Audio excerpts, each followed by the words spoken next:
So let's kick things off at our usual place, the trending topics.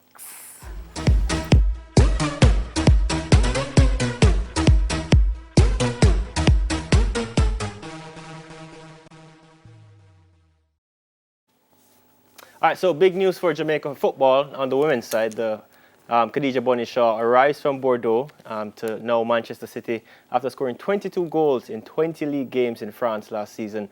So she has joined the Citizens, the blue side of Manchester, and she becomes the first Jamaican to play for the club. The 24-year-old is one of the most exciting forwards on the planet, finishing as the top scorer in France last season after bagging 22 goals. Just 22 games.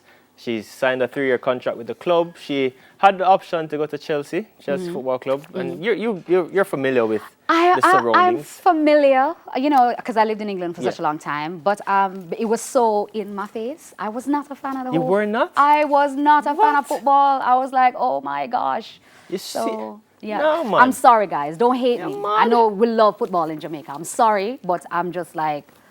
Yeah, I mean.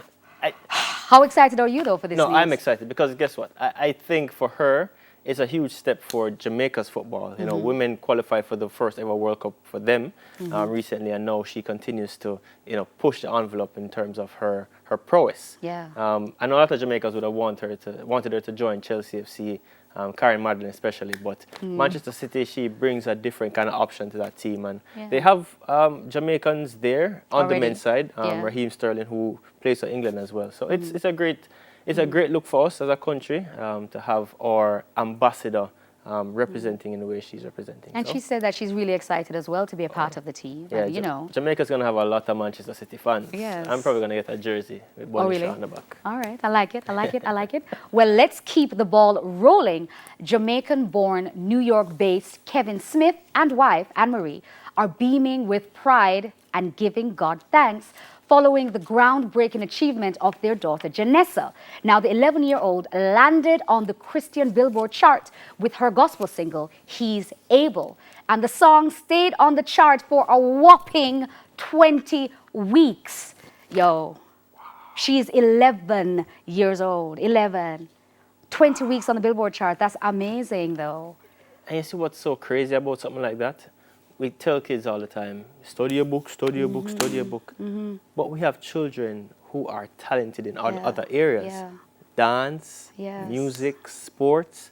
Yeah. I think more parents need to encourage their children. I love that you just said that because I think that's true. Because if memory serves, like Beyonce, for example, her parents took her out of school when she was 11 or 10 and was like, she wants to sing and that's what we're going to do. So I think this kind of thinking that it must be a lawyer, you must be a lawyer or a doctor. And I'm not saying not to do that. But if you see your child giving you some obvious inclination towards certain things, just kind of, love it up and see what happens. Yeah, my mother knows that I never have no special talent, so she makes sure I go to school. You go to school. And I get that too. You because being smart is a special talent. Exactly, but you have kids who are just gifted. Yeah, because my daughter is gifted. Yeah.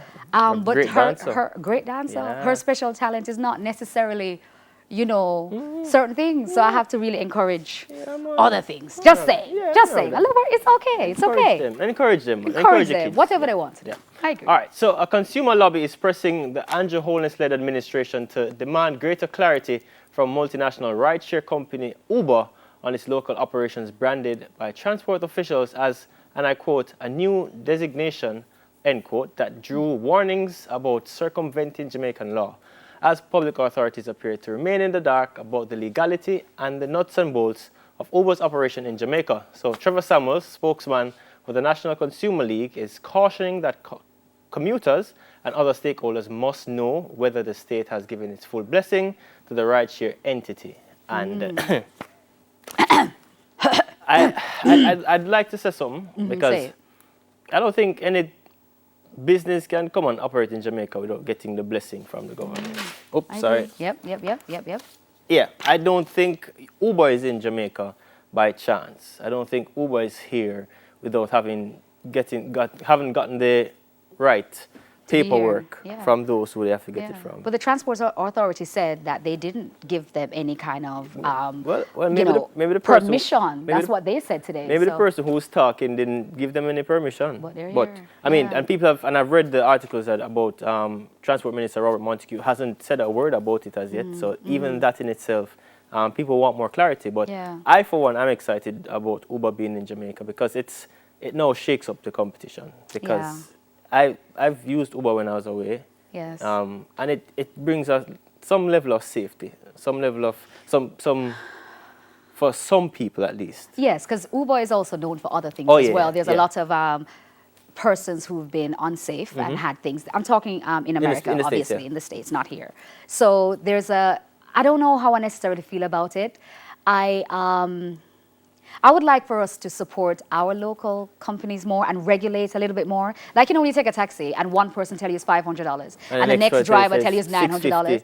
Yeah, I would like us to kind of regulate that before we're trying to bring in an outside entity. I would rather us just regulate what we have and keep our money in Jamaica. Yeah, I mean, but I think our local authorities, they've tried. They've tried with helping with the safety for people getting tracking devices and all that. They've tried. Yeah, try like But harder. I think our problem as Jamaicans, we don't work together. True. We don't work together. True, very true. Yes, so the Health Ministry has announced a delay in the administration of the second dose of the COVID vaccine for persons under 50 years old as supplies run low. Now, the second dose of the COVID vaccine becomes due 8 to 12 weeks after the first dose. Now, those affected by the delay in the schedule for the second inoculation are now in their 8 to 10 weeks since the first dosage. You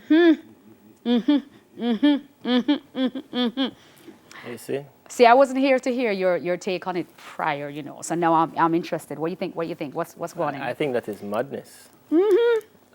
Because if there's a set of people who took the vaccine, took the first dose in a wave, how can there now be a shortage because other people have decided no to get their first dose? Yeah. And again, from the get-go, this thing, people had questions about the management of this whole thing.